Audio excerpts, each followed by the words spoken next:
the Board of Education will now come to order. Mr. Weaver, would you please call the roll? Absolutely. Dr. Spangler? Here. Mr. Payne? Yeah. Ms. Davis? Here. Mr. Parks? Here. Ms. Ellis? Here. Mr. Worthy? Here. Ms. Williams? Here. Mr. Huff? Here. Ms. Thornton? Here. Okay, thank you. At this time, I'd like for you to stand and join us in a moment of silent meditation, and we'll follow that with the Pledge of Allegiance.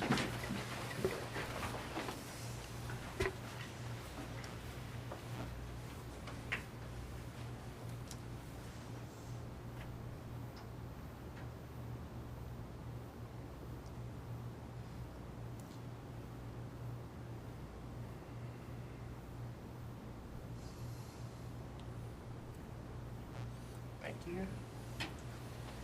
Pledge allegiance to the flag. I have one. I want to consider, add this to the agenda for consideration, resolution in support of our leaders, teachers, and students, and requesting the removal of the undue burden caused by the state of Georgia, Georgia teacher and leader evaluation system, excessive reliance on test scores. Each of you should have a hard copy at your place. You can make that number 17. Okay. Any other amendments? I have a question. Yes. I know I talked to Dr. Freeman yesterday about some issues with substitute teaching. She assured me everything was okay, but will we get an update on whatever was going on with subs today? Dr. Freeman is there. We can certainly, I'll send an email out to the board. I'm not sure what that issue was.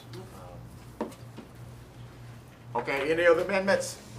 If not, I'll have a motion to approve the agenda, adopt the agenda. Moved by Mr. Payne. Got a second from Ms. Williams. All in favor? Thank you very much. Motion passed.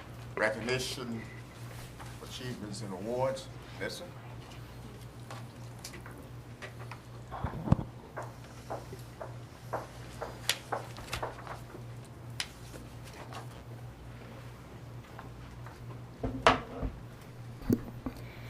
Good evening, Mr. Superintendent, Mr. President, and members of the board. I am pleased to recognize the accomplishments of many outstanding individuals and groups this evening.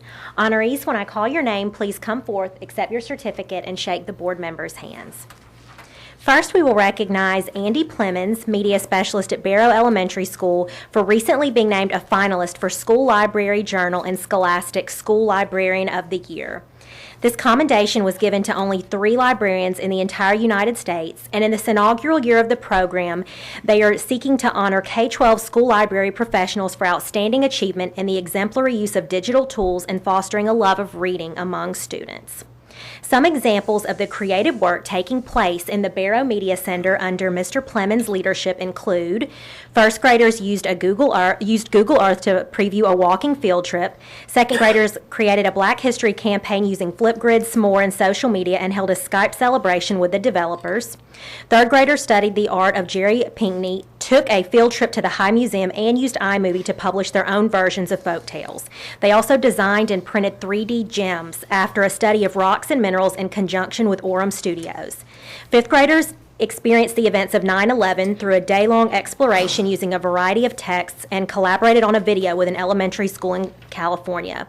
Students also participated in the nationwide Hour of Code, and with the use of Google Hangout, Mr. Plemons collaborated with librarians in 5 states to plan the day, and much more. And so, of course, we want to join Scholastic and School Library Journal in commending Mr. Plemons for his exemplary leadership. Congratulations.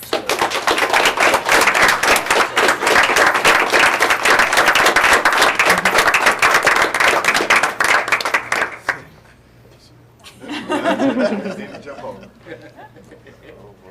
Little. You also get this. Yep. There we go. Terrific. Thank you. All you can. I'm gonna do a bump. I got a cold. Great job. Thank you. Thank you. It's a great job. Thank you. Congratulations again and again and again. We see you a lot. Congratulations. Nice I work. always get seeing you. Thank you. And next, we would like to recognize Cedar Shoals High School for receiving a Let's Move Active Schools Recognition Award. And this is a comprehensive program that empowers schools to create active environments that enable all students to get moving and reach their full potential. An active school incorporates physical activity before, during, and after school for at least 60 minutes a day. And this is the first award of its kind for a school in the Clarke County School District. And we'd like to recognize Sheena Mason, the health and PE teacher at Cedar Shoals, and Principal Tony Price.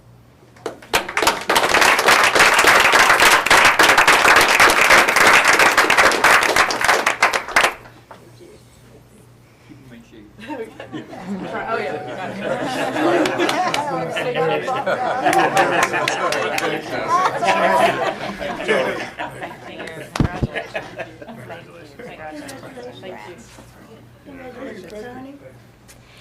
And next, we would like to recognize Timothy Road Elementary School for receiving a Healthy Schools Bronze National Recognition Award.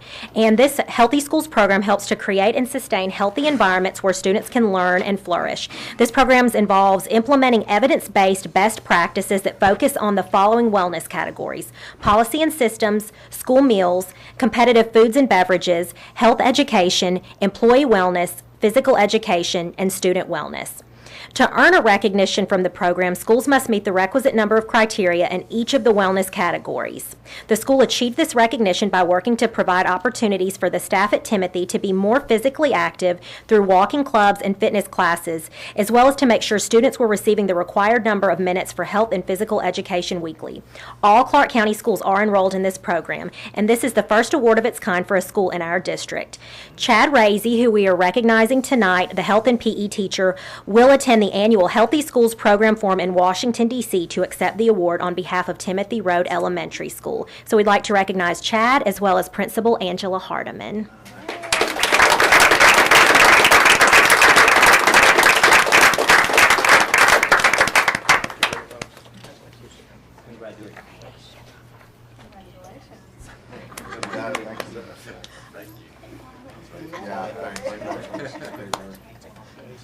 Great job. Thank you so much. Congratulations.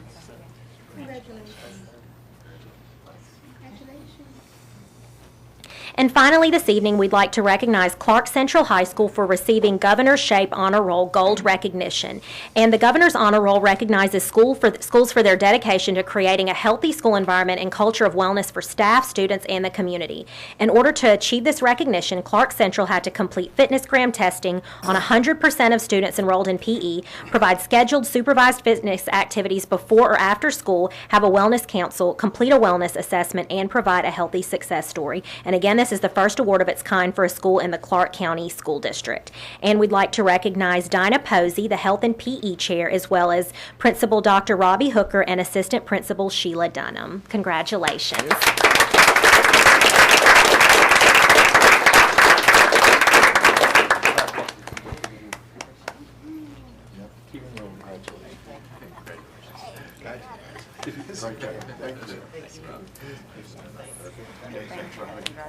Thanks for all you do. Appreciate it. Thanks so much. And we wanted to note that all of our wellness awards this evening would not have been possible without our partnership with the Alliance for a Healthier Generation. Their program provided the foundation and the tools that made it easy for these wellness champions to apply for and receive these recognition awards. And we also want to congratulate and call up Paula Farmer and Hillary Savage in our school nutrition department for their leadership in all of these activities.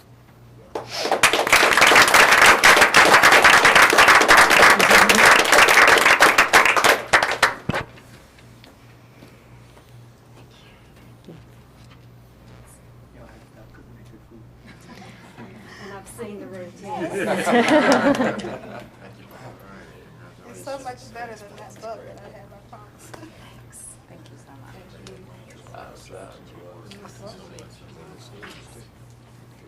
Again, on behalf of the Clarke County School District, congratulations to our honorees. You represent your school district and community very well, and you continue to make us proud to be CCSD. Yeah, as well, I think you noticed a theme here about health and wellness and movement. And it's really the first, except for Andy, where's Andy? but you move a lot. I've seen you. So we're going to include you in that. See, so if you're digital focused, you still move a lot. But, certainly to Andy for his work. And if you haven't been to Barrow and seen what they've been able to do under his leadership, it's incredible. And to all of our schools in terms of health and wellness, we put a focus on healthy children and healthy adults, and look for people to grab that to take off. And I just want to say thank you for putting the spotlight on something that's very easy not to put the spotlight on in the midst of everything else. But thank you for keeping alive our hopes and games to educate healthy children. All righty, item D, Dr. Lanu, Superintendent's Report. Superintendent's report, I'm going to add a piece that wasn't written. We're going to talk about alert schools in specific Stroud, so I'm going to add a piece of information on that as part of the 3 presentations. I want to do a shout out because this is something we've been worked on for a long time. But I don't know, what time was it, Ted? 3:30 today, about maybe 3:45. Sent out the email to all principals and all media specialists that it's the full go-ahead for our students to start taking home their computers, starting at 3:30 today.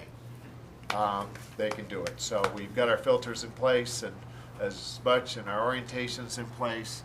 So after 3 years of planning, you'll start seeing the bags with Clarke County and our students being able to use their devices 24/7. So that's a long time coming. So let's start with a PDSD presentation. Dr. Janet Dresden.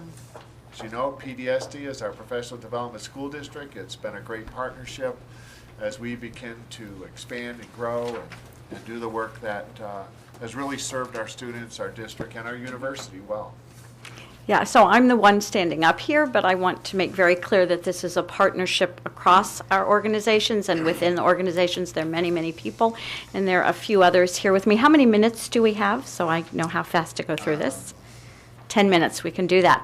Okay, so go to the next slide right away. Okay, so, and the next. All right, so the vision, we were here to present to the board about 1.5 years ago. So some of this is review and reminder, and then we mainly want to talk about some of the things that have changed. But we always like to start with the vision, which again was created collaboratively through many, many meetings with many, many people. The Clarke County School District and the University of Georgia College of Education Professional Development School District aspires to transform education at all levels through a systemic, sustained, and comprehensive partnership. Next. The mission, therefore, is to improve the quality of education for all our students, pre-K through 16, through a student-centered approach which fosters engagement in learning, interdisciplinary understanding, critical inquiry, authentic learning, and a sense of civic responsibility. And we work towards that by working together in a variety of ways, facilitating the professional development of faculty in both institutions, providing opportunities for clinically rich experiences, and sharing our expertise, and working together as we make decisions. All right, so the purpose of our collaboration is that we all work together, students, faculty, teachers, administrators, to connect research and practice, improve teacher preparation, support practicing teachers, and all those things together lead us to our ultimate goal of improving P-12 student learning. Sorry, Jen, and we can certainly take what you need for time, but I want to. Oh, okay. Because it's important. But roughly, how many students do we average have in our schools every day? How many UGA students? UGA students. In a semester, we have. I think there's a slide. I think there's like 500. Wow. Yeah. So all the schools in the district are involved. We sort of have this model of model 1, 2, 3, and 4 schools. So all schools have the opportunity to contract with the university's Office of Outreach and Engagement for specific types of professional development. And that's an opportunity that's always been there, but it's now become integrated with the other work that we do. Then we have district-wide professors in residence, one of whom who's sitting right back there, Sally Zepeda, who is our district-wide professor in residence for leadership. And then we have also professor in residence district-wide for special education, Allison Neely. And we have Meg Hines, who is a professor on special assignment. So she's her time is not to the same extent as the other two. Then Model 2 schools have those opportunities, as well as we place clusters of UGA students in those schools. Then our Model 3 schools are where we do all of that, plus we have at least one on-site course. And those schools are Alps, Barrow, Oglethorpe, Clarke Middle, Coyle, and Clarke Central. So for example, at Oglethorpe, just as one example, they have 2 courses taught there on site on Thursdays, an early childhood methods class and a writing methods class. And as part of those classes, then the UGA students are out in the classrooms interacting with students and teachers. And then our Model 4 schools have all of that going on, plus they have a professor in residence at the school. And a professor in residence spends 50% of his or her time at the school. And this semester, and this changes, this list is not identical to what it was last year. It changes based on the needs of the students and the teachers, the principals, and the capacity we have at the university. So this semester we have the Early Learning Center, J.J. Harris Elementary, where Bob Capuzzo is the professor in residence, Bridget Radijak is the principal professor in residence, at the Early Learning Center. Then at Fowler Drive, Beth Tolley is the professor in residence. At Hillsman, we have Gail Andrews and Kathy Thompson, who are co-professors in residence, and you're going to hear from Kathy in just a minute. I'm sorry. Oh, that's okay. And then we have, at Cedar Shoals, we have Sonia Janis, who is the professor in residence. Right? All right, so this is at a glance. We have 11 schools actively involved, 20 College of Education courses being taught on site this semester, over 500 students, 6 professors in residence, and 2 additional faculty working as professors on special assignment or consultants. Okay, so Cedar Shoals High School, come on up. Thank you. This is to give you then some more specific examples of the kinds of things going on. Okay. Hi, I'm Sonia Janis, and I am taking on a role as professor in residence thanks to Dr. Price, the principal at Cedar Shoals. I've been able to take this on this fall for the first time. And one of the ways that Dr. Price and I discussed and agreed upon in a way that I'm constructing my work is I'm actually teaching or co-teaching a freshman government class. So first period, Monday, Tuesday, Thursday, Friday, I'm actually in the classroom teaching again. So I'm going back to what I was doing a few years ago before I became a faculty member. So far it's been incredibly exciting for me and hopefully also for the teacher candidates I work with and the high school students. So what this allows me to do is to continue to be engaged in what is actually happening for teachers on a day-to-day basis, to be able to be there when those challenges arise and be a part of the work with them rather than doing something for them or over them. I'm doing it alongside them, the work of teaching. So going to different meetings that teachers would go to on a typical day, just being another voice, another collaborator on a more on the ground in the trenches kind of way. And then what it also allows me to do is to have my the teacher candidates that take classes on site at Cedar Shoals to also interact with the students I interact with, as well as some of the mentor teachers that work with our teacher candidates. So it's kind of like this interesting space that we work around, this PDS classroom that's been created. I talked to my high school students about this. I said, so later on today, not only is this your classroom in the morning, later on today this becomes a college classroom. So the things that you look at are the things that they're looking at too. So it's a shared space. So it's only a few weeks in, but it's been really, really fun. I'm learning a lot. I'm hoping that the people around me are also learning a lot from the whole experience. So Thank you. And I just want to say that Sonia came to me really, I think, 2 years ago and said this was something she really wanted to do. And when I see her on campus now, she just looks so happy. And it's so exciting to be able to make it possible for people to do the work that they really, really love. So now we're going to go to the next slide. We're going to skip that one. And oh, you know what? You didn't get the most recent version. That's okay. We have one other person who's going to pop up here, and that's Kelly Bivens, who you all know because she's a teacher at Coyle Middle School. But she is also working as a teacher on special assignment, which is a new part of our partnership. the professor in residence is a UGA faculty member who works in the schools. We wanted to create something that would be the reciprocal, where we at the university would get the benefit of the wisdom and the experience of teachers who are in classrooms every day. So we have a doc student who goes to Coyle for a full day a week and covers Kelly's classes. So this person is not a random substitute. This is a person trained in the field, spent a long time getting to know Kelly and her students, is there one day a week so that Kelly can be on campus teaching our students. And I'm going to let her talk for just a minute. Good evening, everyone. Hello, board. Hello, neighbors. Yes, I'm a TOSA, and I didn't know what that was last spring, but now I do. This is my second semester being a TOSA, a teacher on special assignment. That means I trade places with this bless her heart lady, and she is a doctoral student, and she used to teach writing at the university, and now she's at Coyle every Tuesday and loving it, and the kids are loving her. So what that looks like for me is that I have 125 to 130 Coyle students, but on Tuesdays I have 20 pre-service students at the university, and they are lovely, and they are energized, and they're excited, and they help me by slowing down and talking about, well, what does this mean? And I feel like I'm a contextualizer because they often bring me questions like, well, why do you think this person said that? And I say, well, maybe it's this. So I don't know, and I don't know that I'm sharing my wisdom, but I sure am enjoying it. Thank you. All right. Kelly, thank you. And so now we're going to hear from a principal and professor in residence pair from Hillsman.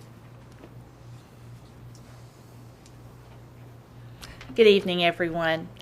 So we're going to talk a little bit about what the Professional Development School Partnership looks like at Hillsman and how it benefits both our teachers and students as well as the teacher candidates that are coming into our school. So I want to speak to you just a little bit about how this partnership benefits our teachers. First of all, it provides professional learning opportunities that are job embedded for our teachers. The students that Drs. Andrews and Thompson have coming into the school have classes on site, and many of those classes require them to develop resources and materials and instructional activities that then our teachers can learn about and bring into their classrooms to use with their students. For example, last year her students developed differentiated learning centers for our teachers, and so during their professional learning time they went into the media center and her students taught our teachers about some of these instructional strategies that they could then take into their classroom. And that's just one of the many examples. They provide additional support in our classrooms in working with our students, so it reduces the teacher-to-student ratio in the classroom. They also allows our teachers to engage in scholarships. So our teachers have engaged in presenting at conferences and workshops alongside the professors in residence and their students.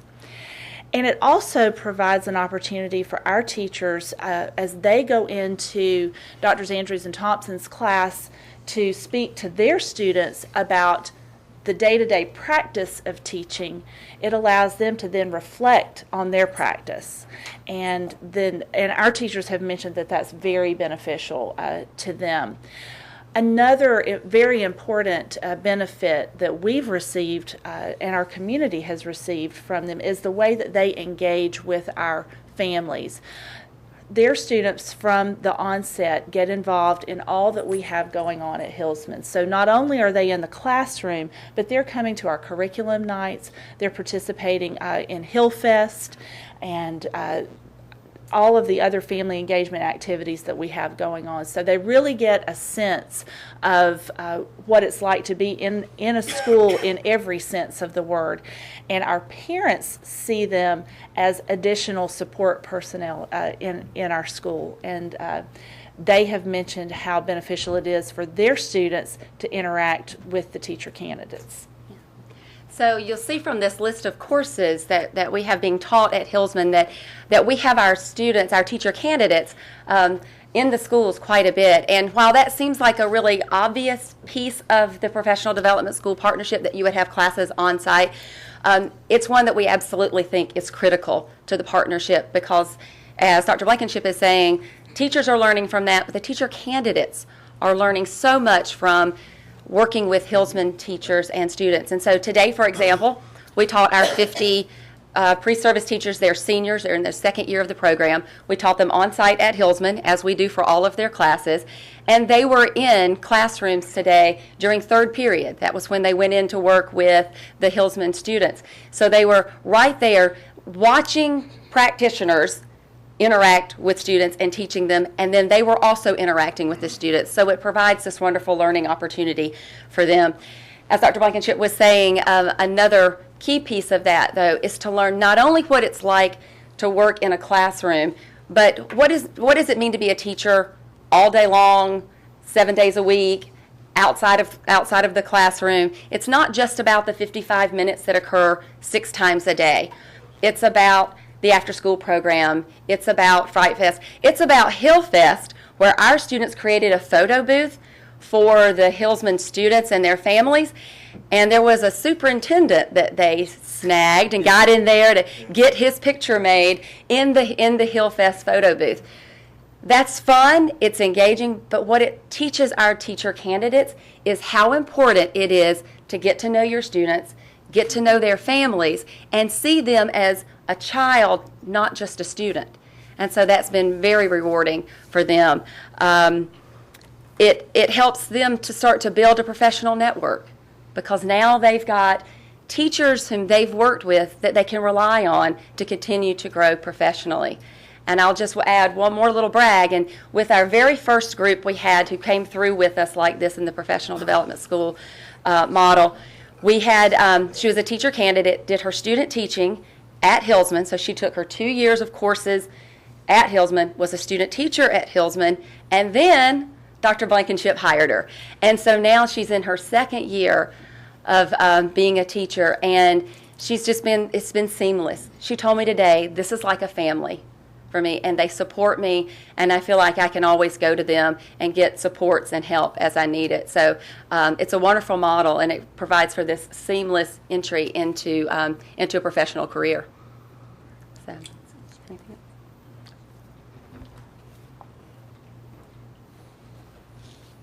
do we have time for questions? Absolutely.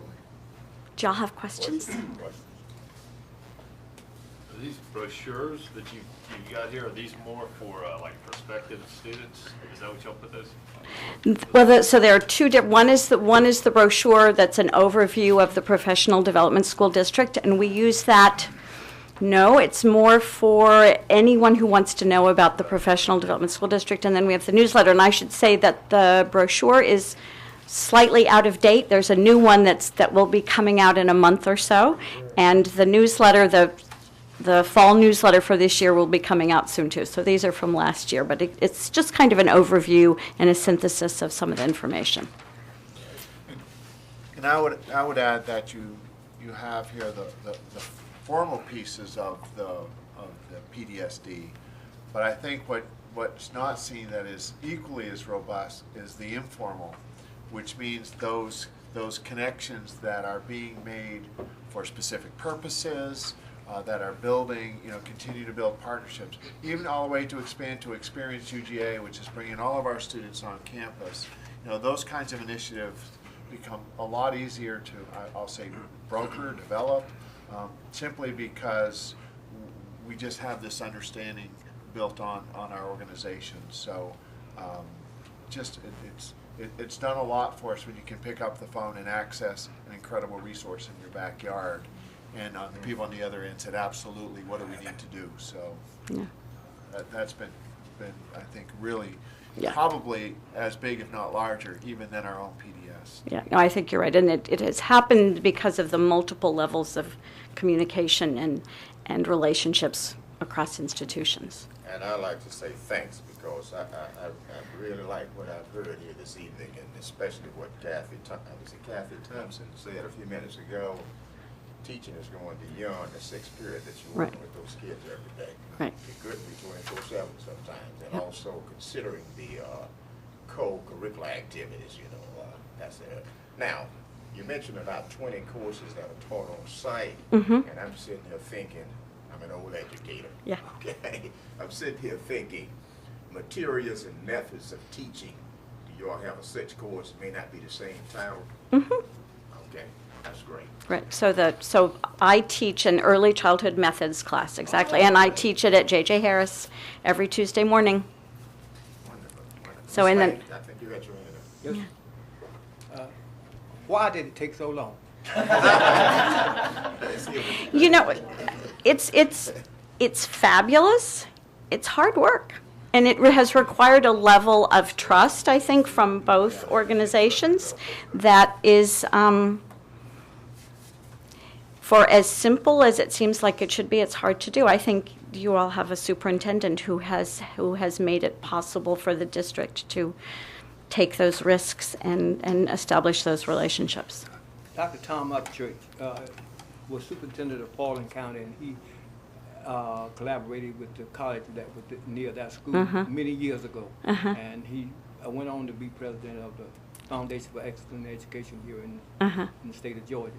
And I used to talk to our superintendent and ask them, why can't we be doing something like you all are doing now? And for all these years, I'm excited. And one of the things that I used to do when I would go into the classroom, we had a superintendent, Dr. Lanu, we could go into the classroom some years ago, and I would ask the teachers, they would be there, this would be their last year, and they would be students teaching, and I would ask them, I said, how do you like teaching? And they said, you know, if I had been here 3 years ago, I would not be a teacher. So now they are starting off in their first year, coming into the classroom, and those that don't love children and don't want to be teaching, they will be out. That's and right. we won't have to be bothered with those kind of people in the classroom. So this is a good thing. Yeah. A very good thing. Okay, go ahead. I'm excited. This sounds fantastic, but when I hear a number like 500 in our 21 schools, that's got to be a huge impact. Or where do we see that? Yeah, so I think go back to the Fowler Drive slide. Do we have some of the, do you want to answer that? I would say this, when you go into our schools, we built a very different model than I think used to be for the teacher preparation, where the teacher stayed there and at some point in time they left and checked in with you. And that actually was very difficult when we got into this high accountability, because people said, I want my kids with teachers. So we built a collaborative model. And so when you go into our schools, you'll see them pervasively. They are working specifically with teachers. So in those 500, they bring sometimes 2 additional adults. You see them working in their group work and how they structured their classes. So they're pervasive. It's not just, let me sit in the back of the room, but in fact, they are very, very active. More integrated into. Absolutely. Oh, absolutely. Because our instructional process is so much different. Right.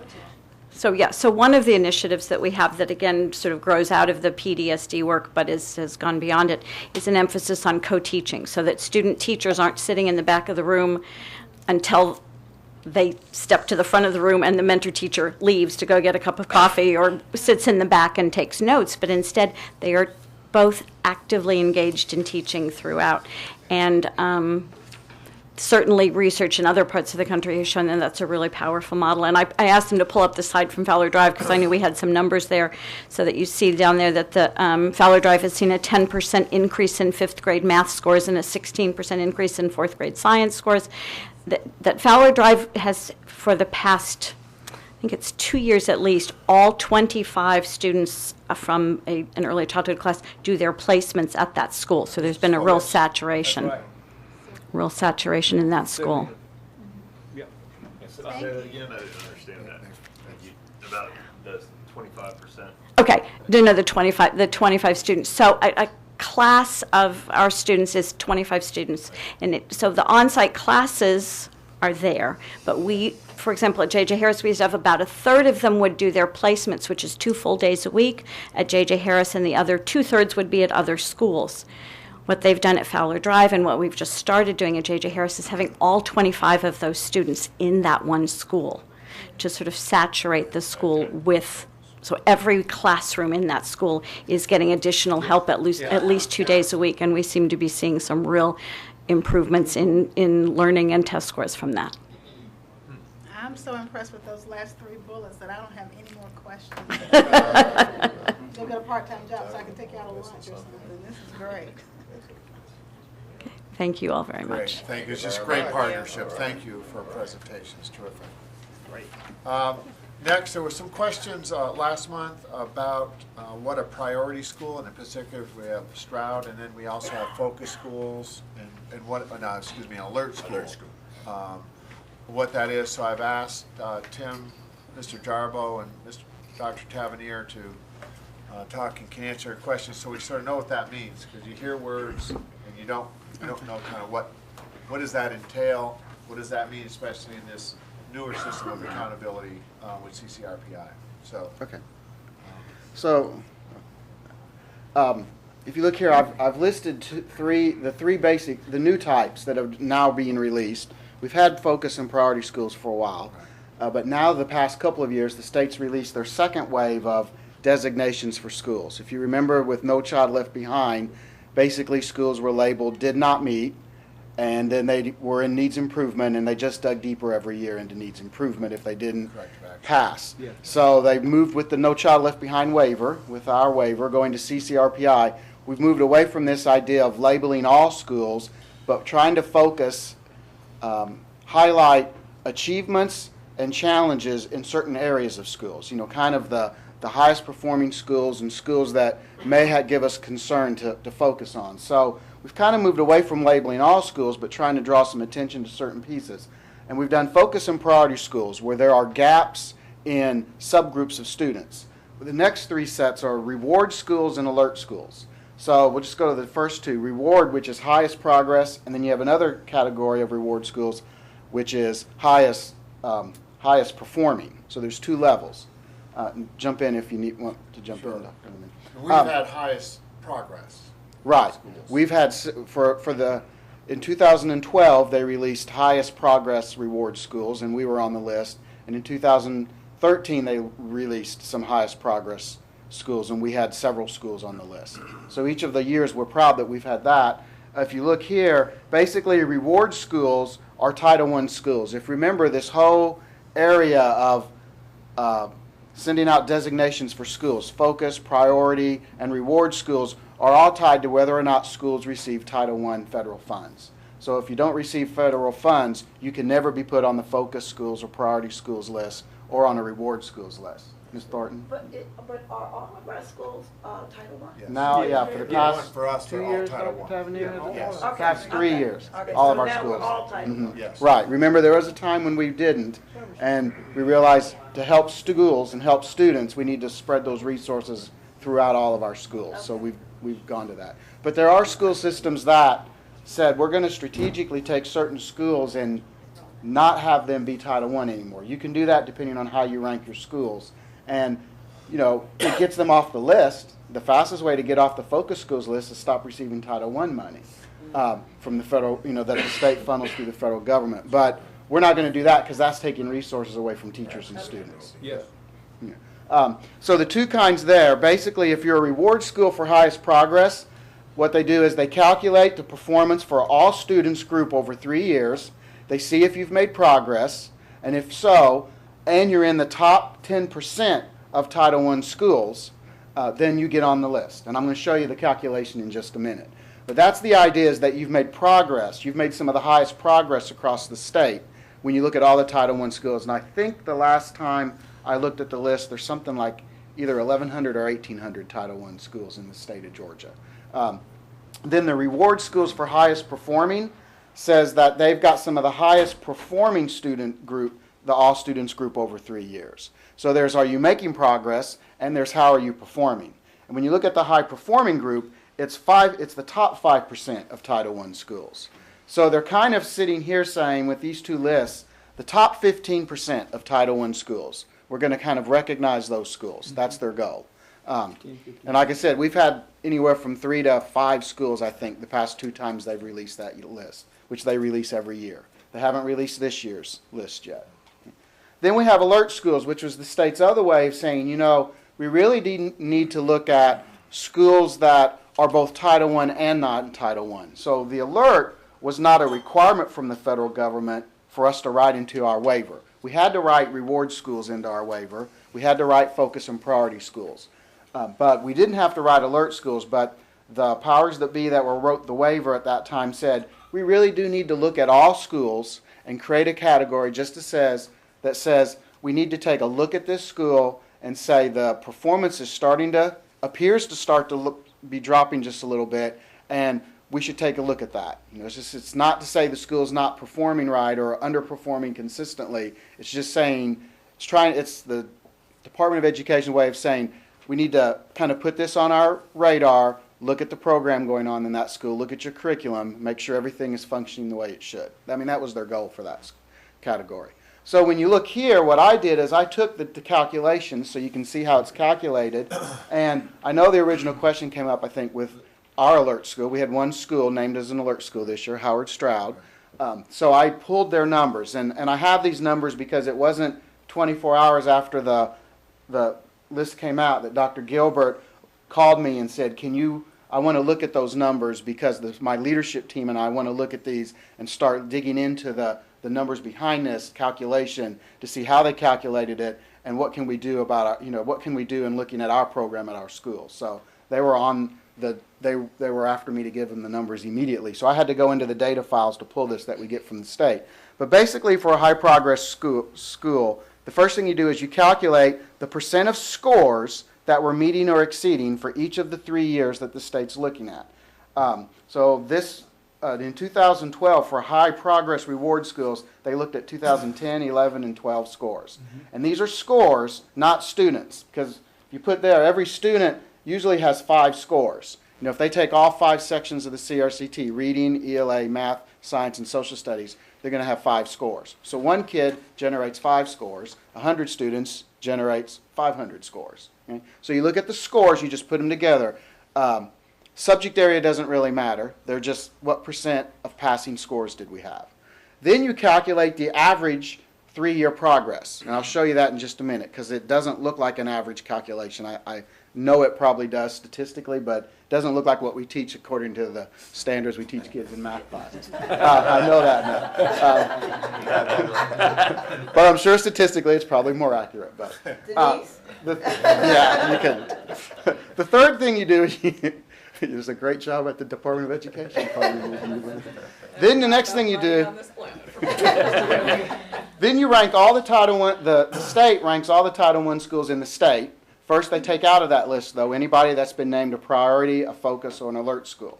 Then they look at the top 10% of the list, and that is the list of reward high progress schools. So, theoretically, you could have some of the schools in that top 10%. If we have, let's just pretend we had 1,800 students, 1,800 schools on the list. So 180 could be named as a reward high progress school. The first 170 could have huge progress, and the last few could have a little progress. Or it could be the other way. The first 5 could have really big progress, and almost all the rest of them have a little bit of progress, but they're in that top 10%. So it's kind of an arbitrary number.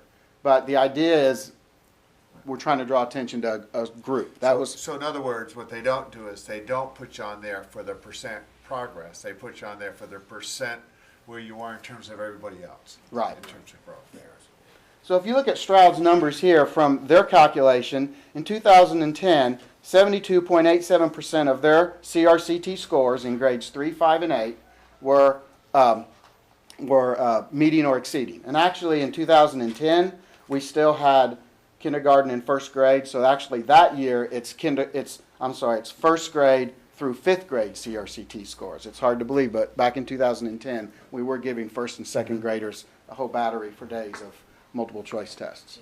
So we are getting better. In 2011, they were at that's when we stopped. We had the budget situation across the state. So in 2011 is when we started administering the CRCT to only third grade through 5th grade in elementary school.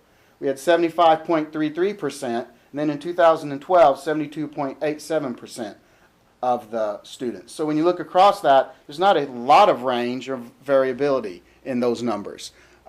The average, the way you average these, again, like I said, you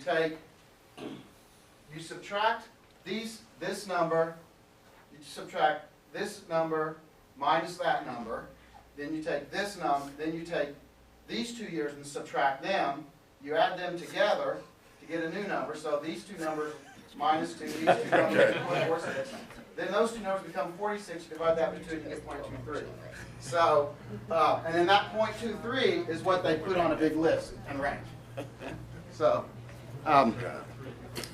like I said, it doesn't look like an average formula to me because there's 3 things there and we're at 2. But We take that at face value. so. Yeah. Take somebody's word. Yeah, I color-coded it for you. Did you notice that? Alert schools are a little different. So alert schools, you're trying to, the state's goal here is to say, here's a school, these are schools that you might want to take a look at, make sure they get some resources, make sure they look at their data to see, because we should have kind of an alert. There could be a trend here that a system and a principal and a staff of which they might want to take note. So for alert schools, it's a little different. This is all schools in the state. First, they calculate the percent of scores that were meet and exceed for each of the 3 years. Kind of the same thing we did before. It's a different 3 years because they started these designation a year later. Then you calculate if the schools made progress. And the way they calculate if the schools made progress is they look at the most recent year, they look at the first year, and you ignore the middle year. So it doesn't matter what the middle year was. So the middle year could be really, really high, really, really low. It wouldn't show up in this calculation. Okay? So I don't know why they say it's 3 years, because it's really not. Then you rank all the schools in the state, excluding the priority, focus, or alert schools that did not make progress, and then you look at that list. Now, the alert schools are schools that are high on the list. There's no magic number that I could find that the state's told me. This year it turned out it was 51 on the 2014 alert list. So they picked 51 out of all the schools in the state that they would say are alert. Again, I don't know, it's not a magic percent number, they just 51. So, and here's Stroud's numbers, and again, they're on the alert list because in 2011 they were 75.33, and then they were 73.33, and 72.5. You could say there's a trend, but that's a difference of less than 3 percentage points. I mean, you know, I wish my car's gas mileage varied only that much or something when my daughter's driving it. So there's not a lot of there's to me, that's a trend, but plus or minus 3%, that's the way our test scores fluctuate in a lot of school systems. When students take a test, that's almost the standard error of measure on the CRCT. So again, but it's how they calculate it. And that middle number, again, doesn't matter. That they really kind of ignore that number. They're just saying that 72.5 is smaller than 75.3, so they're on that list that they rank, and they rank them by the difference. Yes. Question. So there's 51 of these schools that have sort of a similar trend. Right. That's what the state says. It would be interesting to know what some of those other trends look like, because I've often wondered as I look at performance, well, things have been steadily getting better. Thank you, Dr. Lynette and everyone. But what would it look like when it's going bad? What is a real good, right? And what contributed to that? But to I wonder, anybody's. Are all these alert schools just sort of showing like this, well, 3 and 2% change? There's no way real we can know. Yeah, that's right. You can can't download get that information? As the testing director, I can go in and download the data file for each of the 3 subject areas. Then I have to filter it 3 different ways to get through the FYY students and such. And that's what I did for Dr. Gilbert when she said, I want to see the calculations behind this. But we have to do that. It takes about an hour, and you'd have to do that per school. And I only have access to Clarke County school data. Yeah, really? So, That would be, I guess it's... So kind of the next question, this is the last slide, because I know something like this should keep it less than 5 slides. What can affect a school's alert calculation?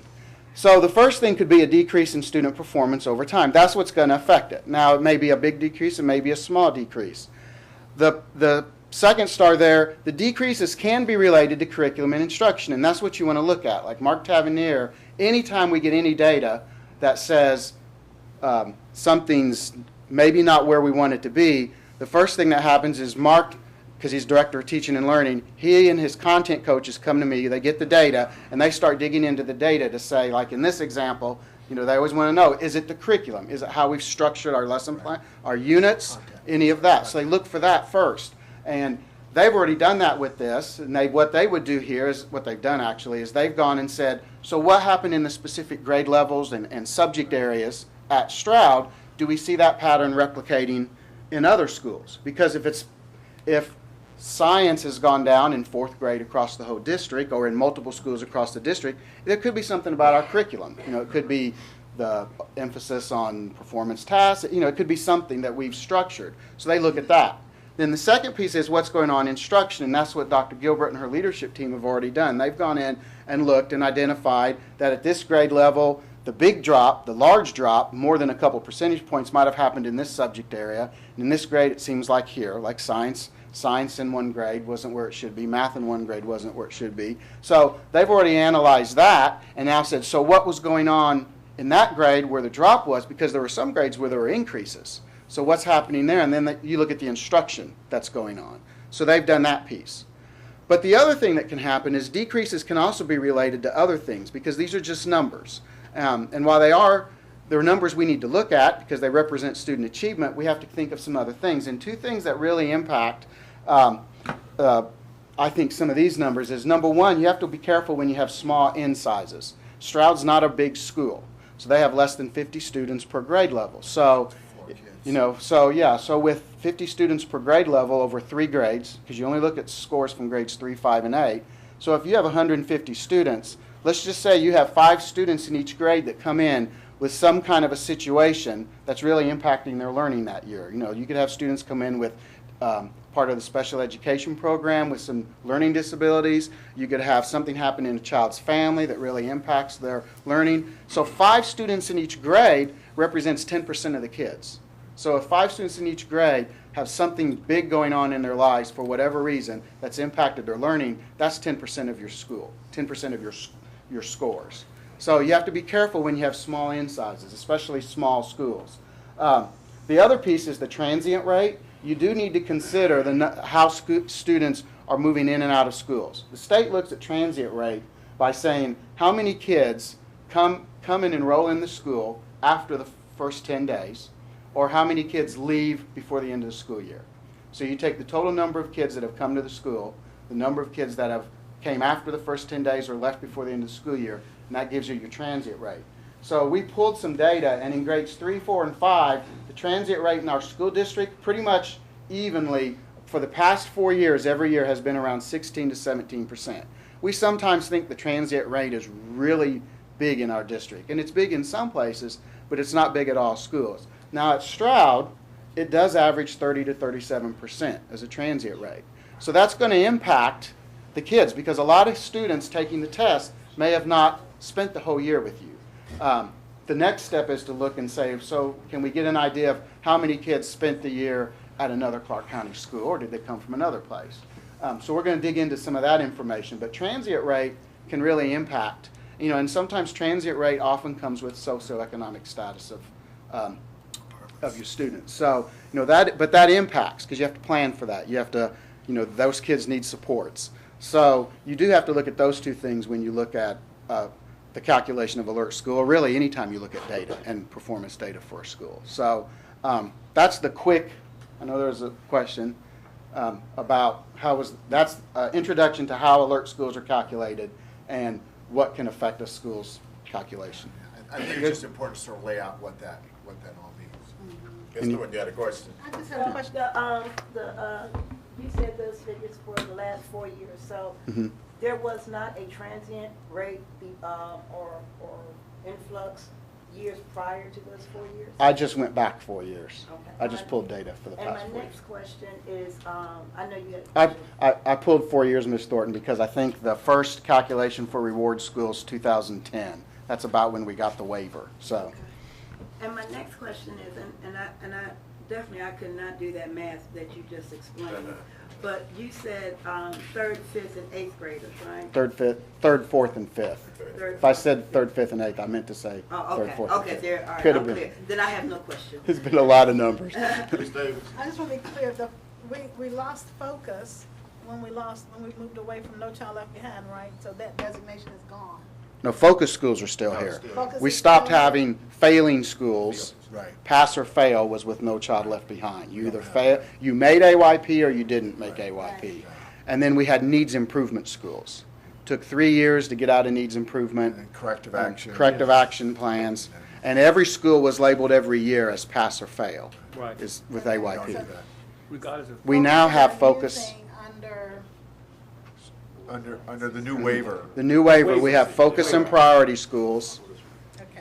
Focus, priority, reward, and alert schools. And they're different, but the most challenge, of course, is the priority. Right. Priority is sort of that's the bottom 5%. And sort of the next heightened level would be what? Focus. Focus. And priority Focus is based on and subgroups. subgroups, a little bit different calculation, but focus is when schools, and we have focus schools, those are schools where it's an achievement gap and Between your highest performing group and your lowest So performing it's a group. different metrics. Okay. And those schools, we work with state intervention, so we're doing that. We're not sure how long it is. I think it's 3 years, 2 years. We're still working. They haven't. And then the next comes the sequence of alert And reward and schools. reward schools. So priority, focus, alert, And then then you reward. get then, Reward okay, schools are the ones that are noting higher progress in versus closing the gap achievement or gap. achievement. And then alert, priority, and focus schools are saying, in terms of student performance, school systems need to take note of these schools and just give them the Take a support look. they need. Yeah, Mr. Payne. What, are the state Thank Okay. giving any help to those alert schools? Alert schools, no. No. They're not We that provide the assistance to them. Nothing. They do focus and they do priority, but alert schools just says, all right. So, Back and forth. and that's the point of that designation. It's not to say this school is having Fail. drops in student it's just that you need That to be, calculation. you need to bring in a team and everything. It's just to say there could be a trend here. Yes. And you need to put this on your radar, provide some support, look at the data, make sure that the school's on track, and this is just a little blip, is So- kind of what they're saying. So what they're saying now that you have to do it? Yeah, our district does it. Yes. It really tells that leadership team, That's- it goes again. And again, we got scores coming out again. This is still based on 2013. So we got 2014. So you make gains, but it just says the way that's being calculated. Take a look. Because we went overall from like 72% to 75% to 73%. I don't know what. And it so is in what this grades? And you can almost see, is isolate it 3 little pockets of a science? subject area. Uh-huh. year. Is it science or social study? What is it? Yes. And Stroud did exactly what they should do in this situation. They called their leadership team and their principal, sat down with the information to say, okay, we've kind of been given a take a look at this notice, so let's sit down and take a look at our data. And So with the percentage in small trend, it's just a trend, I understand. Right. that. And they've looked at the data. Do we have any recommendations on what resources or what changes, or are you in the process of working on something now? They're actually This is the incorporate- beginning of the school year. Right. and That's by that's part of their school improvement improvement plan. plan. Okay, so, That's already put together. Mm-hmm. That's not. And every school would do it even if they're not alert. You have to go back and look Right. at your gaps. Just having the calculation said you're alert. Mm-hmm. But, we've got other schools that got probably some bigger gaps in certain areas, not others. But that's what the school improvement says, that's where they set their target. And school improvement plans are due to the district in another week, and then we sit down and review them and give them written feedback. So, like in this situation, we would be specifically looking at that school because we know that there is an alert status. How are they addressing that status? Just like if you're a focus school, we look at that. If you're another school that's had, any other initiatives about which we know, some schools are, Cleveland Road's implementing a new way of doing parent conferences. So we would take when we give feedback, we tailor that feedback to each school and its initiatives and needs. and are we looking at the kids when they actually go to middle school? Because Stroud feeds into Coyle and Hillsman, right? Right. And if there's a problem in at Stroud with kids, with all the personal and the transient stuff you said, it seems to be working out because we've seen the test scores at those middle schools. So they're feeding in with some issues, but it seems to be. So are the middle schools and the middle schools and elementary schools kind of Absolutely. talking together? They do. Because it looks like something is working Right. later on. Right. What we believe to our goal is, if you notice that when I reported our data, I said, let's look at touch points, 5th grade and 8th grade. Okay. And the reason that I chose that is that you get a lot of movement. I mean, if you just look at the literature, and this is this whole thing, and we actually have a grant, but if you look at the early learning in terms of vocabulary and early literacy, the statistics around students who are not getting the vocabulary, which is sometimes 1/10 of what others, that they are behind substantially. And I think what the challenge we have is when we get students, that's why we're trying to build our early learning program, when we get students that have not been exposed to strong literacy early, these schools have to make that up. And we see a lot of difference and we see a lot of movement. So our goal is, all right, let's see if we can get a touch point at 5th grade. I may go up and down 2 points, 3 points in 4th grade, but all said and done, let's look at 5th grade when that's that transition to middle school. I may go up and down in 3rd or 4th, but all said and done, where are you in 5th grade and getting you ready to go to 6th grade? Because what you're going to see in 6th grade, by the way, a lot of times you see it, whoop, you see 6th grade dive.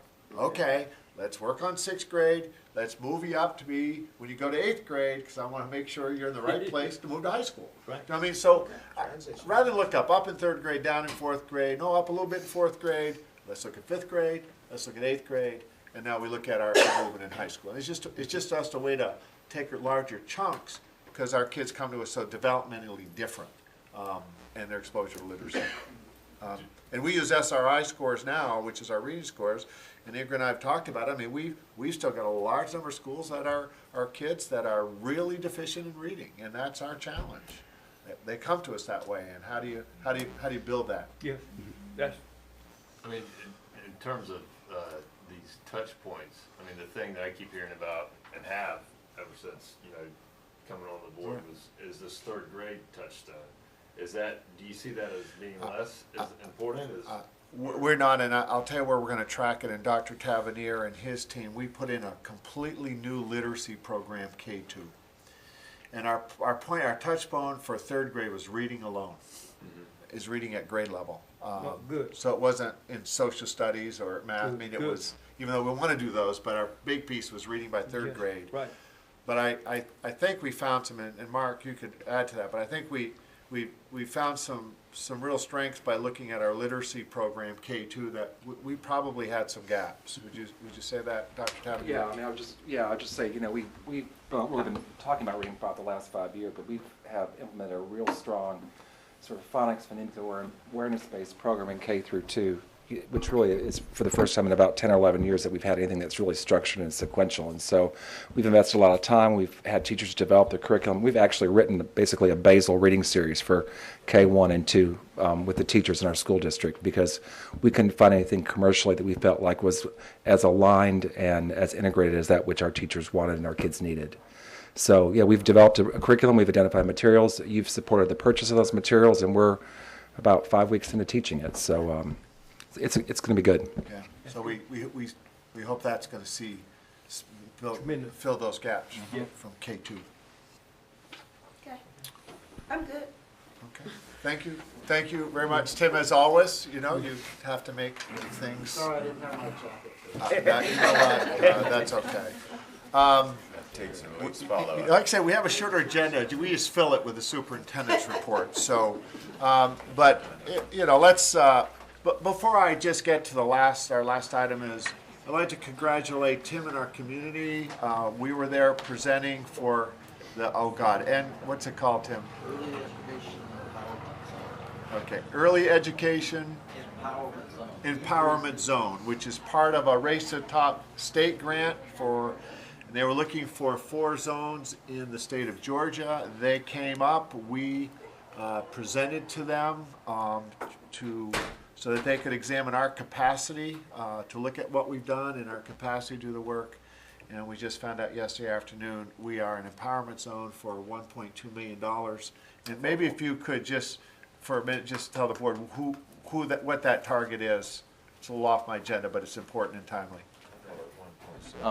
And one thing, they're not sending us a check for $1.2 million, unfortunately. Nobody, no. But it's resources related to early child development, so 0 to 4, and in our case, primarily 0 to 3. And they see the incredible quality of Clarke County School District early learning programs, but the kids who are not in those programs are coming to school not prepared. And so the biggest emphasis is really in improving quality of private daycare and the learning, aligning that with what the district is doing. Tiered reimbursements so that low-income families can have higher quality daycare, and a lot more family engagement, and the network among the providers, the Office of Early Learning and the private providers, quality care for children and others. So that's great. Congratulations to I saw them in the paper this morning. Right, yeah. How many private providers do we have in Clarke County? Any idea? I do. Yeah, we worked on the community assessment for early Head Start, and the number's in there, and I don't remember the number now. Surprisingly, the last 3 years, every year it's decreased. It is, and that's the reason. I mean, it seems that it's decreased, but that's why I was asking that question. And I can get that number for you, I just don't remember it. No problem. Okay. Well, it's always been disappointing to me in the fact that we are not able to educate all our children who are qualified to attend, but they don't have a place to go. 250, I know it was 250 children last year that we were not able to accommodate. Could I mention too that the First Lady and the Commissioner of the Department of Early Care and Learning are coming on Friday, October 3rd at 9 a.m. and we're going to do it at the Office of Early Learning so we can have some kids around. You're all invited. October 3rd, 9:30. The signing and whatever. Okay. Okay, we'll make a note of that on the calendar. Terrific, thank you. Okay, so the last piece of a report is a carryover of our teaks and leaks. And first of all, I want to thank the board and all those in that conversation, because I think it sort of heightened the awareness of kind of the dynamics of this, and to be able to bring that in front of the board and for the board to kind of to begin to understand how that fits into us. I just want to say, as superintendent, I appreciate the board's interest and heightened awareness of that. And so what I would like to do first is Dr. Sally Zepeda is here, and Dr. Zepeda has been our professor in residence for, gosh, Sally, what are we on, 3 years, 4 years? Year 4. And has been instrumental in the architect of our change in evaluation system that we don't use now. One that I think people sort of talk about in some level of why not this one and why the change, and we mention it. And then I also mentioned it in terms of, didn't think certainly the elements of this new system is as robust or as, I guess, it's more a level of specificity. So what I've asked is Dr. Zepeda to, one, talk about this transition from ours and why it's been a challenge, talk about testing, and the third is, people asked is, so if we had to do one, what would be the elements? And there's some research behind that, and so I'm going to turn this over to Dr. Zepeda. Thank you, Dr. Leno. These thoughts are sometimes confounding, even to myself, as I look at what's occurring not only in our state, but across the country. And the wave of anxiety, the wave of uncertainty, and the wave of sometimes just confusion. So this is normal. There are conversations occurring throughout our state with boards of education, with constituents, with teachers that are all echoing the same very concerns that we have. So I guess there's safety in numbers. But if I can get this technology right, let's look at Clarke County School District yesterday. Clarke County built a solid plan. Yes. They had a really strong teacher evaluation system Right. that promoted growth and development. We had a two-tiered system. It was supposed to be a three-tiered system, but that was tabled when House Bill 244 came about. We were going to fly that part of the plane, was going to take off. The Clarke County School District teacher evaluation system, I'll share anecdotally with you. When Dr. Lanou and Dr. Price and I went to visit with the board, Georgia Department of Education of Accountability and the governor's office, they said at the end, it's a law, and we know that your system is better. That's a direct quote. Yet it's a law. So our system, just like TEAC's, was built on research.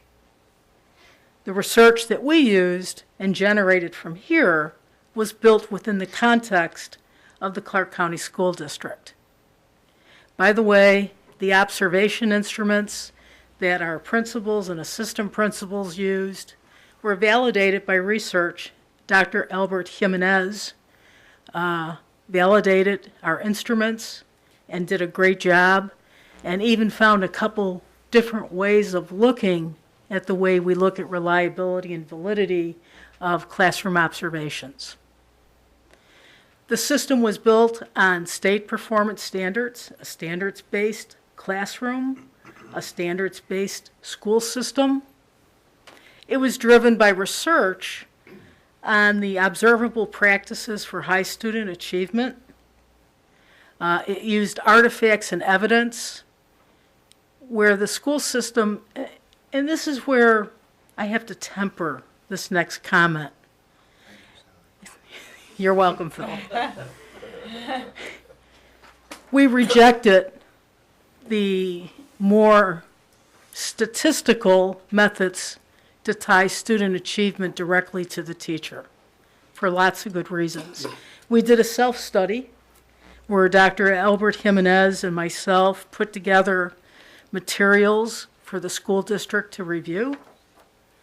And at that time, and now, we know that there are problems with value-added measures. We used stringent metrics that were involved in the totality of the teacher evaluation system. So it wasn't just one piece, it were all the pieces together. I think this is the most commendable thing about what Clarke County did. The evaluation system evolved as a natural outgrowth of the work and to move the work up the slope of that mountain. Dr. Lanou always talks about that slope, and it's become one of my favorite metaphors, frankly, to describe exactly what's occurred in Clarke County over several different ways of looking at data and performance. I'm going to share something I typically don't do in public, but I feel compelled. A very painful memory for me. I'm old. I've been in education a long time. And the most painful memory I have is that I was sitting alongside all of the principals and assistant principals and others. Dr. Freeman was there, going through the TEAC's training for 3 full days. And I realized that the TEAC's, although it's good, I'm not here to trash TEAC's. There are some good elements to TEAC's. But when I realized and looked at all the pieces in the totality and analyzed this almost 400-page document, behemoth manual, I realized that TEAC's is not as comprehensive or specific to this Clarke County teacher evaluation system. And I give credit to the men and the women who were behind lifting this system. So, what does research and policy have to do with things? A lot. Linda Darling Hammond is probably the most preeminent scholar on this planet when it comes to teaching and learning and what works. And she did a very comprehensive report, and there have been others. Dr. Spangler shared a very interesting report that I read very carefully about, that was a position paper by the American Statistical Association about some of the things we're going to talk about in a minute here. But according to Darling Hammond, teacher evaluation systems must have coherence and must be grounded in the context of not only the state, but more importantly, the school system. And there's a report called the widget effect, where they have everybody's a little widget and everybody fits in the same peg. Well, you can't do that with evaluation. The totality of the differences of the schools within the state of Georgia, whatever state you want to name, are just so different. What do we know about effective teacher evaluation systems? And I'm going to talk about this because this is what we did in Clarke County. This is what we achieved. They're based on common statewide standards. There are performance assessments based on statewide standards and guiding our state functions. And local evaluation systems are aligned to the same standards. We did all those things and more. However, we know that, wait a minute, I think I messed up here. Yep. We know that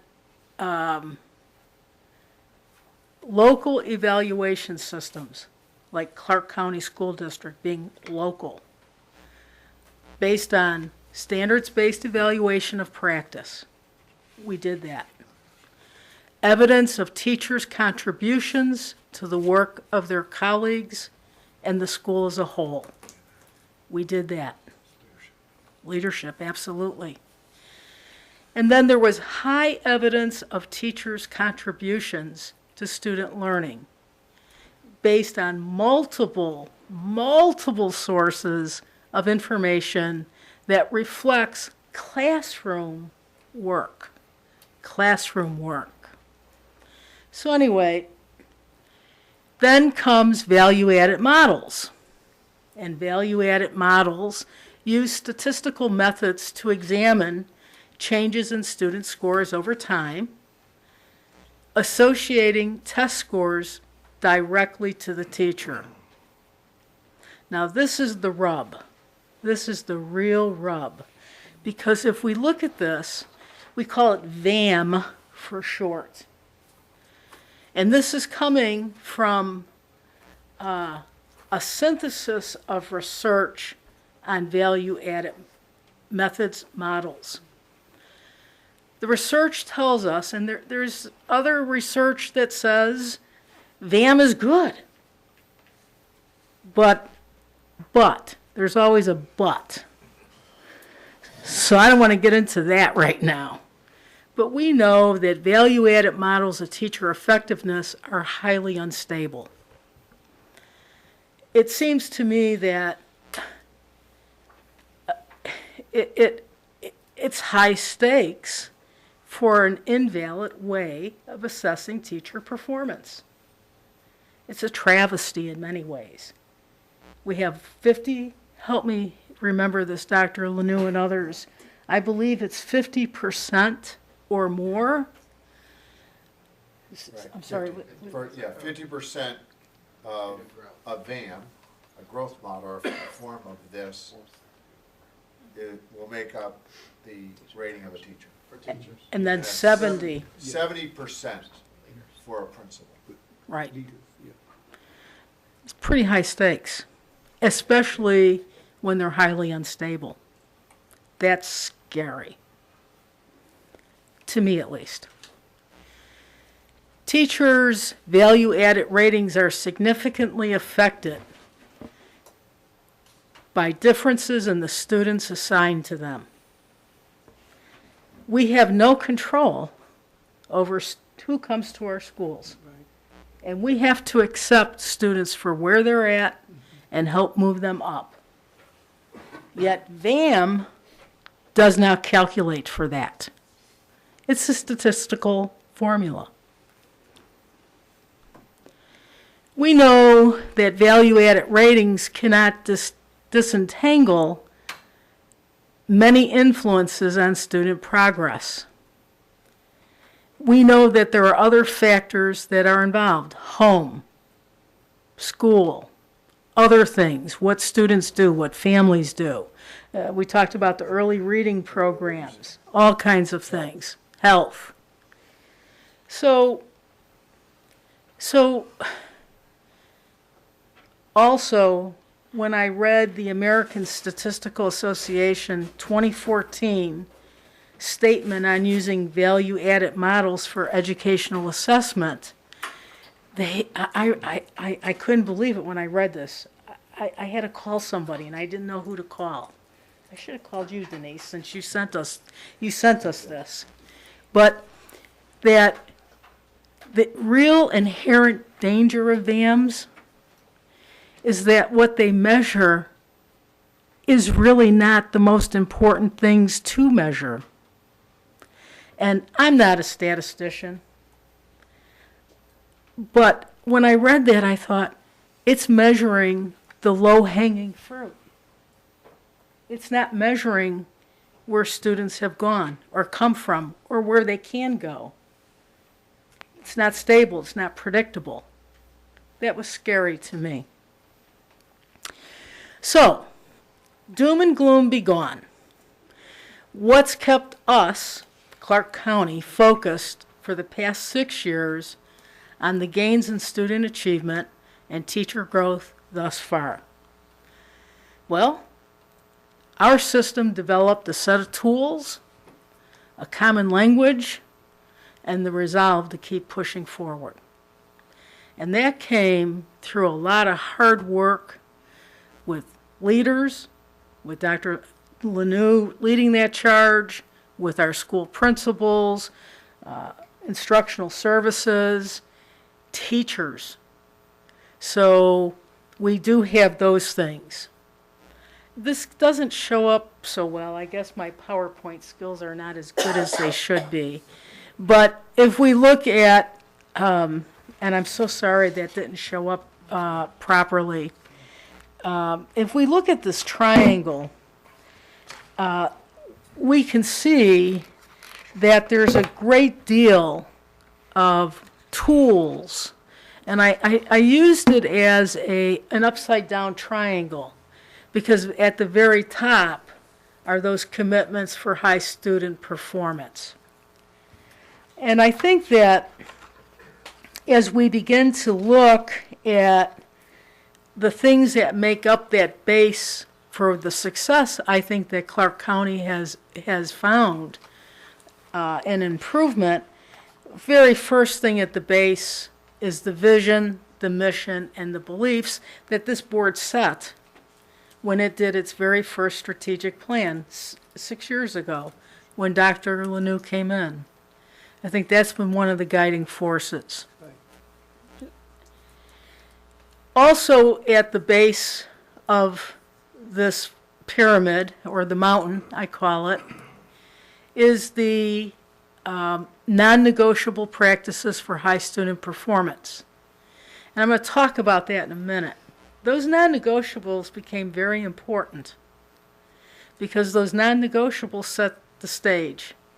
What is absolutely essential, what is non-negotiable, what must happen in classrooms.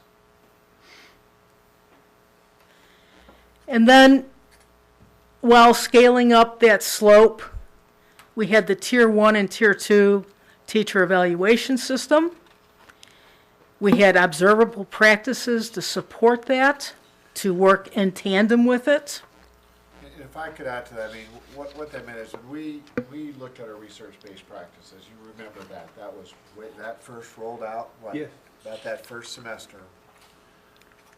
that work really said, well, if that's what we say is happening, how do we assess that? And by the way, part of assessing really is understanding what it is. Because too often we put things down on paper that we ourselves are not even sure what it looks like. But we would tell someone else to do it. And we just had to have great clarity on what that looked like. I mean, that was central to this work. And everything, and Tim's shaking it and Mark knows, everything from walkthroughs emanated from those core research-based practices. Everything we did. Our language was around that. Our conversations were around that. Our observable practice were around that. So you can see how we built that. And then that next iteration we said was, okay, these are great, but what do we have to do to get to the next level? And that's where we went into those commitments. Because if you look at the commitments, they're asking for a much higher level of conversations of what we want kids to do. For example, it's much different between posting a standard and then deciding how students take responsibility for their own learning. Those are two drastically different measures of a different level, a different order. And so that's where we're at now. In fact, just spent last Friday trying to figure out at least a baseline. What does this look like when kids take responsibility for their own learning? If that's what we say they're going to do, we have to know what it looks like so that we can begin to shape that in our classrooms. That's the talk. Absolutely. Another initiative, innovation, I want to call it. I don't like the word initiative. It sounds too temporary. And it's not. is the innovative digital learning environments that champion more personalized learning. Also, at the top of this crest is the development of teacher leaders to build school and system capacity. And last year, we knew, because after that fateful day that we went to the Georgia Department of Education, that 244 is a law, goodbye. We knew that we had to spend a year of doing aggressive planning. How were we going to ready the system to walk into TEKS? So we aligned many of the practices of TEKS to the Clarke County School District evaluation system so we could be ready. It would become familiar. Which what you know is that was aligned to our non-negotiables. It was not at that time clearly aligned to our new practices because we just approved those last April. So you can see already you've got TEKS, our non-negotiables with our evaluation system, and now we get these new commitments for high performance, which we have to reconcile. Correct. So a lot of time was spent, a lot of energy, a lot of professional learning for principals, assistant principals, teachers. So what's the problem?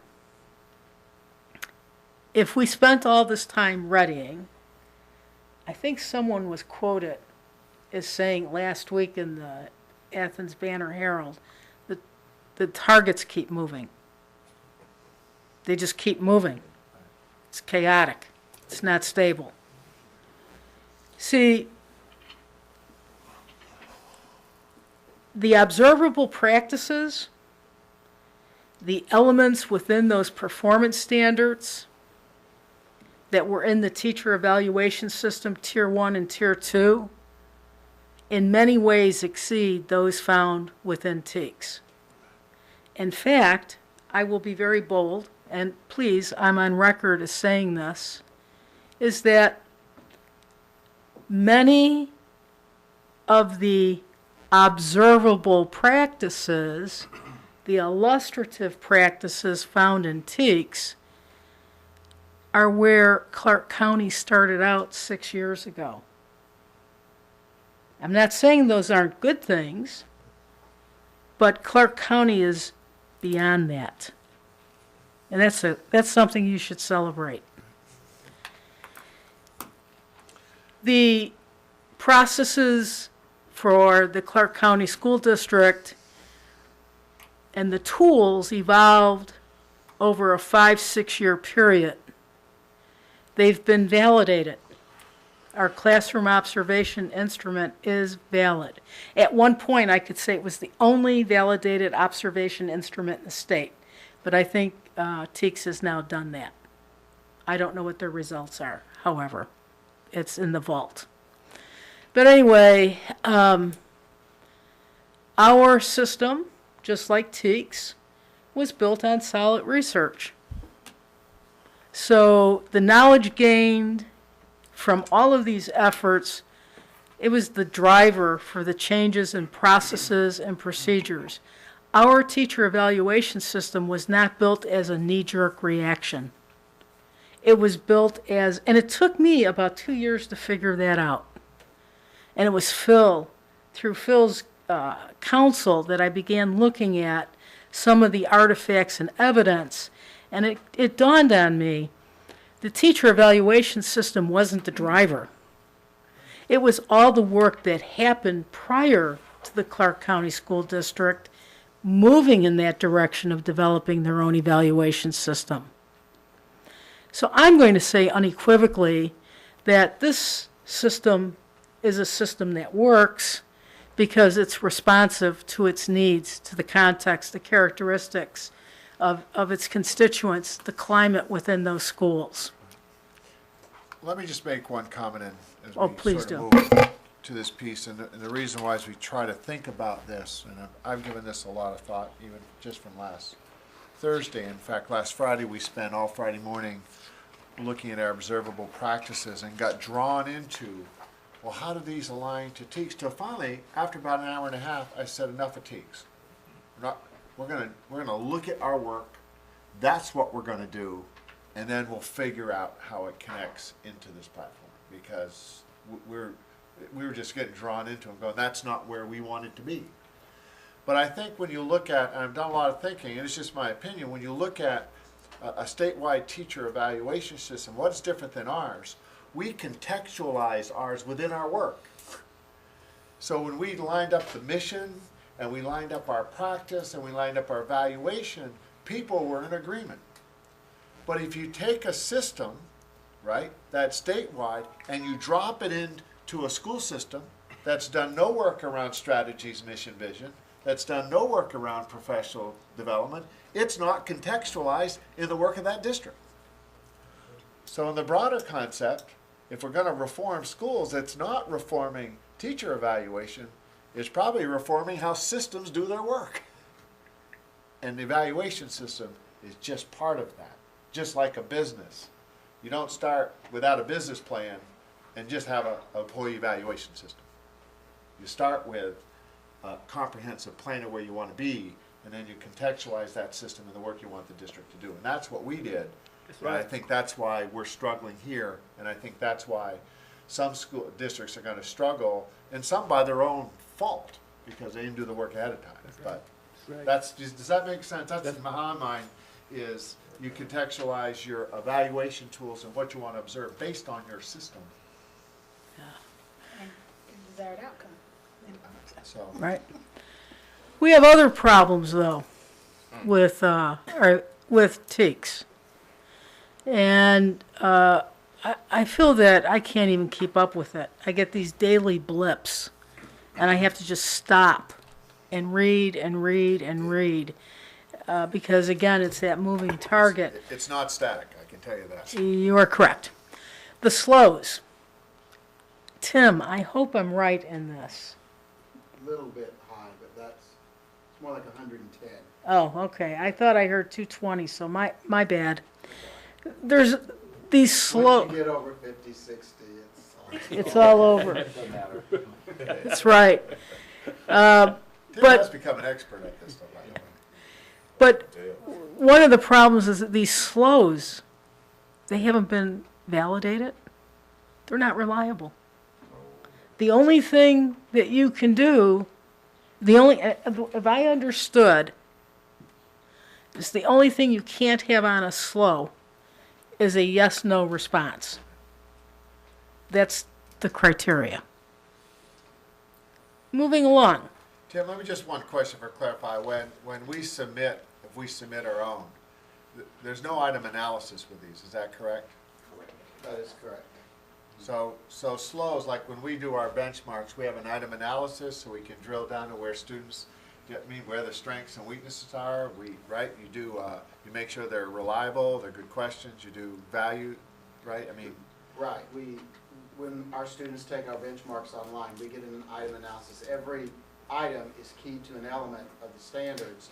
We can run reports to summarize that so teachers can get feedback on how students did on each element of a standard. Because of the volume of SLOs, and we don't have a full-time staff of 2 or 3 to import. Well, we would have to do that Put them into ourselves. the system, right. Teachers give it, they have to score it, and that's about all you can do. You get a percent correct, or an overall score. Analyzing the data at a detailed level is going to be incredibly difficult and time consuming. So there is no mapping as you were doing No. with what you're That's right. developing So now. in other There's words, no is if you're correlation. giving SLOs at the district, you really don't know. You're going to get a score, but you really don't know where your weaknesses are, strengths before you start, nor do you know them when you end. And I'm not saying we don't know that each question on a SLO to which standard it's tied. We do know that. We've put that onto a chart. Right. But it's having it administered in a format that where we can pull that data back out and look at it. So we do tie. I want you to think the questions, the items, tied. not aligned to the standard. They are, and we know which element or standard to which they're aligned. We just can't summarize that data. At the review process, Tim, and I really am not sure, but I think I know the answer. But when they are reviewed, is every item reviewed on every SLO to ensure that it's aligned, or is it just a report of the district sending, or do you know? You could say, I'm not sure. The auditors do not look at the assessment themselves. They look at a table of specifications and a criteria table and the actual SLO statement and assessment description. But we're creating these, are we not? Yeah, but these are sent to the state. And the state's created, the We have state to- has created some. They brought teachers in during the summer and worked with the teachers to create assessments, SLO assessments. And we use those whenever possible because being facilitated by an outside facilitator, we thought they'd be more reliable. And there are some typos and such. And we have typos in our benchmarks too, but again, it's the massive quantity. We're doing the number of these across the state. Like I said, it takes huge resources to give 5 CRCT tests or 8 EOCTs, and we've rolled out how many of SLO assessments across the state of Georgia. And I think moving along here is there's some other problems with Slow to TEKS. fast. And that is that TEKS has unforgiving timeline. Just unforgiving. I take my hats off to the leaders because they have to wear their best marathon running shoes along with the teachers focusing on timelines that are stressful. I'll leave it at that. The biggest problem, I think, with TEKS is that it does not really support past, present, and future transformations. The driver now is the instrument. It's not the change. The driver of what's going to occur in this state and many others is really going to be the instrument. And then ultimately, what's happened, I think, is a disequilibrium. Imagine when you're on a flight and you've got a lot of bumps. That's what's happening. Dr. Lanou, I was able to observe that meeting last Friday, and for about 5 to 8 minutes, maybe longer, the conversation switched, not from the real work that was really important to focus on those commitments and those observable practices to take us into the next phase of transformation within Clarke County, but back to TEKS. It was it was unbelievable. We should have a sign, no teak spoken here or something, I don't know. Whoops. But anyway, I think it's caused a lot of disequilibrium. And I think Dr. Lanou said it accurately about 2 weeks ago in a interview with Lee Scherer, that it's really paralyzing in many ways. It's crippling, it's slowing it down. But it's a necessary evil, and those were my perspectives and thoughts, and I just want to conclude very publicly and let you know I am humbled by the work you all have done to create the Clarke County School District Teacher Evaluation System, and I want to leave on a positive note.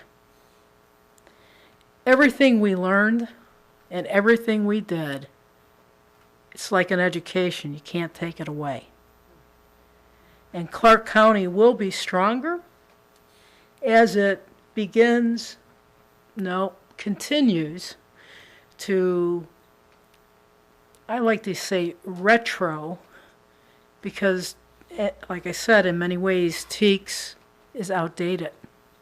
It's where we were 6 years ago. So in many ways, Dr. Lanou and his cabinet and others have been working behind the curtain to align the work that has to be done. Thank you. Thank you. Are there any questions? Questions? No, I have a comment. I want to thank Dr. Lanou and his staff, and I want to thank you. I never shall forget you coming before us and explaining the teacher evaluation, and I was so ecstatic and happy. I went back home and dug up all I've just got tons and tons of material, and the president can tell you about that. Tell them about how I used to bring it here, 45, 50 pounds. Had to pay additional money to get those plays. You get on. I used to bring it here, and I went back and dug through all of my teacher evaluation material that I had picked up from California, from New Orleans, and other places. Nothing compared to what you presented to us. I wanted to come back and tell Dr. Lanou we ought to sell this to everybody in America, but I didn't. I didn't.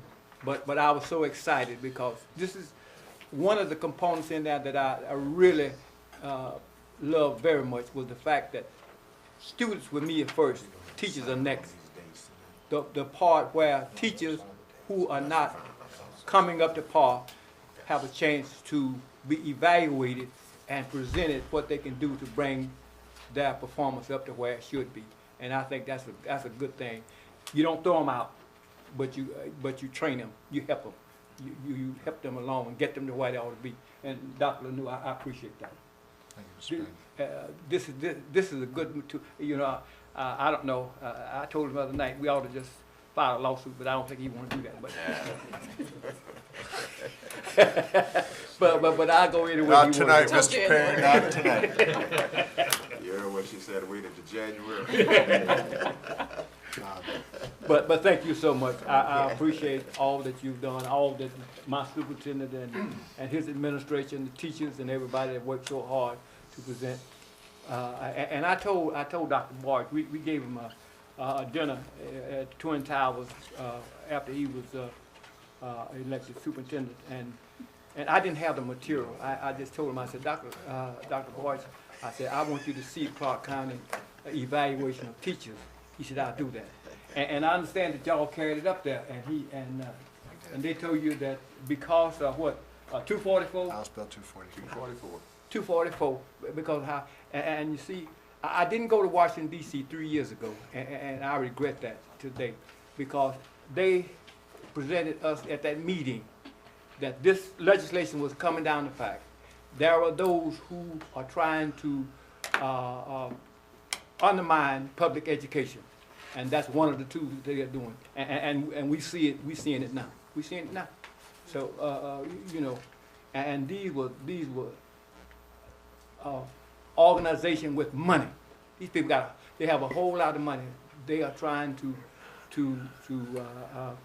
undermine public education. Okay. Thank you. One last item on the report, don't need to discuss, those are the dates. People for the board training sessions that was sent to you, they're on the bottom.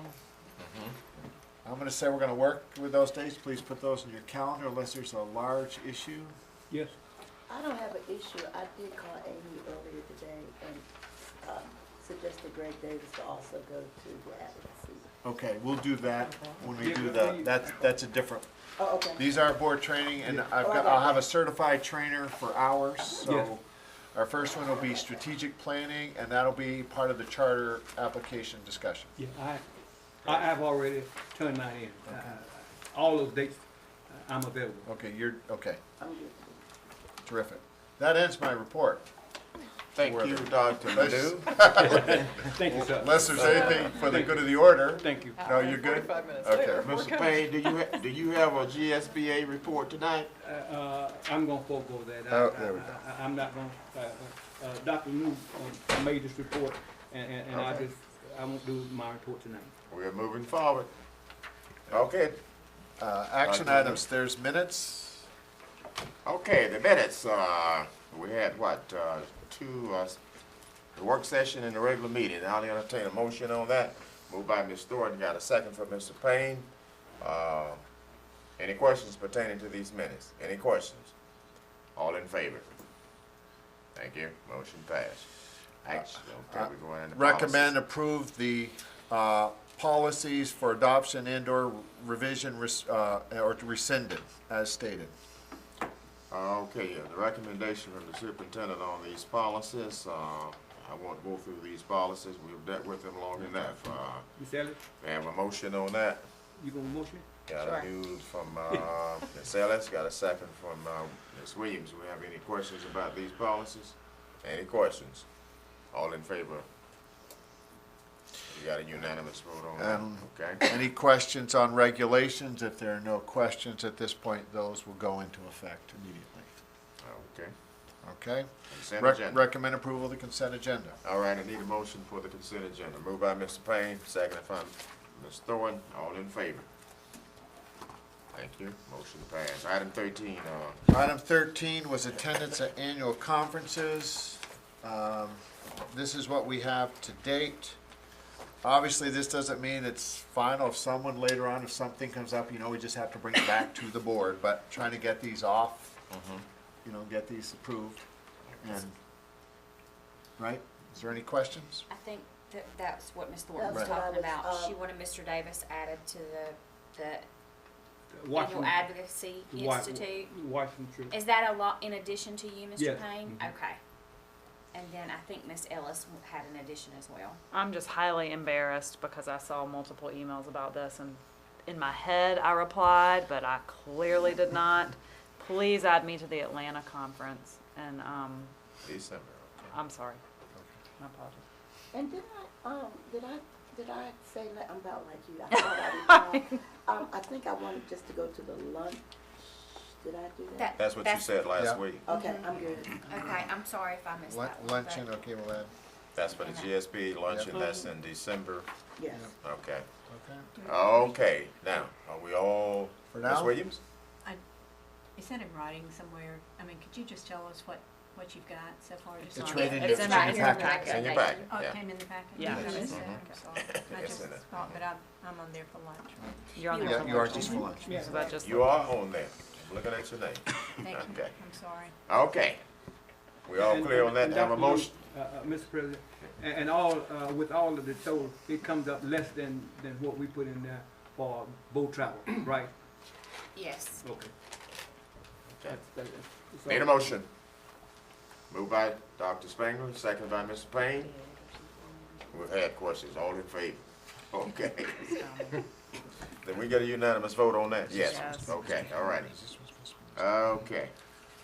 Item 14, On the 14th, yeah, let me just be clear, this is Mr. Payne is the GSB Legislative Liaison, and the alternate was Linda Davis, Board Member Davis. that's correct. So I'm going to recommend that we appoint Mr. Payne as our Legislative Liaison, with the alternate being Board Member Davis, You? Page for the 60. 2015 session of the Georgia General Assembly.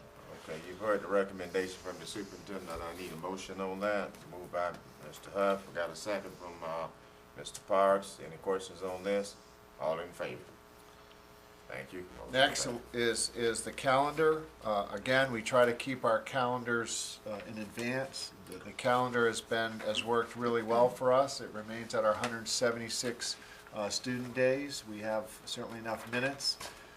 But what it does do is gives us 14 professional days, which we'll for the first time do this year, which I think really puts us beyond probably any district in this country about giving time for our teachers. So I recommend that we approve the 2015-16 calendars presented. Okay, the recommendation for approval of the 2015-2016 calendar. Okay, move on, Mr. Huff. Got a second from Ms.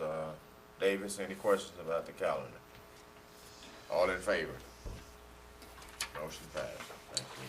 I would ask that we handle number 17, the new item, for personnel, just because we usually do personnel last. That's creatures correct. of habit. Okay, I said to you earlier, considering this resolution, I read that information, and I call for a motion on approval for this resolution. Moved by Mr. Payne, seconded by Ms. Williams. Any questions pertaining to this resolution? I sent it to you earlier today and asked you to review it. So, any questions? You had a question? Okay. All in favor? All righty. Motion passed. When do you want us to get signatures on this? Should we take one and pass it down? I would say do that. Yeah. That would be, why don't we start with that? How would that be? Start That would there. be terrific. Okay, all righty. Next is personnel recommendations as listed and addenda. And obviously, there's a hire on this piece of recommendation. I couldn't be more pleased. That is Dr. Mark Tavernier. Yes. And that is for the Associate Superintendent for Curriculum Instruction School Performance. Congratulations. Dr. Freeman went through a comprehensive search, and I will say unequivocally, Dr. Tavernier is clearly our choice, should be our choice. He has been a mainstay in this district in our work. He knows the work, and he can lead the work, and he's done that already. And I think we're just very fortunate to recommend him as part of this personnel. So with that, I ask for approval of the personnel recommendations and addenda. Okay, recommendation from the superintendent on approval of the personnel recommendation from the packet and also the addendum. Got a motion? I think I saw your hand first. You moved? I gotta do that for me. Okay. I think I saw your hand second, Ms. Davis, so got a second on that. All in favor?